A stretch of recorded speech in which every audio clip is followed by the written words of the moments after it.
Miss Witness, Miss Constantino, dyan ba talagang account ng mga OVP sa bangko ninyo, sa show? Or si VP lang ang nag-open ng account dyan sa bangko ninyo? Yung Office of the Vice President po. OVP. Opo. So hindi lahat dyan may account ang OVP?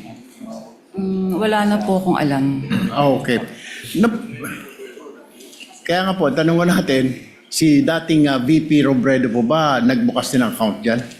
Actually po, na-transfer lang po sa amin ang MDS account po ng Office of the Vice President noong pong September 2022 nung lumipat po sila ng kanilang office address sa Pioneer, Mandaluyong.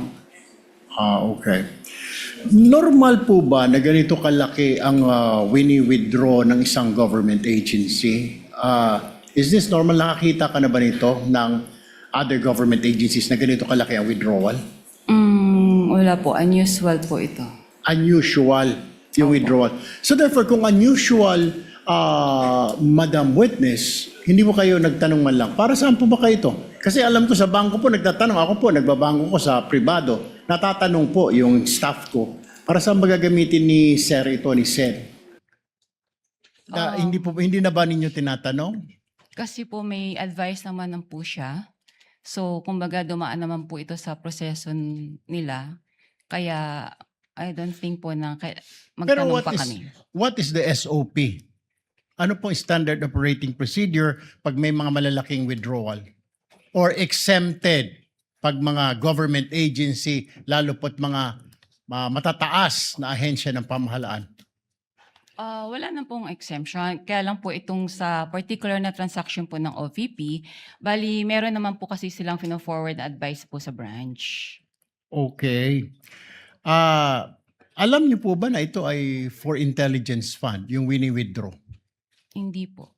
Hindi niyo po alam na Intel fund ito. Opo. Pero nagduda po kayo sa ganitong kalaking halaga. Is that correct? Sa personal opinion namin sa bangko, parang syempre po, saan kaya gagamitin po yung yung cash na to? So, pero hindi naman po namin tinanong na kasi may advice naman po siya. Okay, panghuli na lamang po, Madam Witness. May other agencies pa ba na may account sa inyo? Marami naman pong mga government agencies po sa Sa Land branch Bank show. ninyo? Okay. Pero walang mga ganito kalalaking withdrawal? So far po kasi na-convert na po lahat kasi sila sa mga online system like yung sa ATM payroll. So hindi na po ganyang kalalaki mga withdrawals po nila. Thank you, Madam Witness. Thank you, Presiding Officer.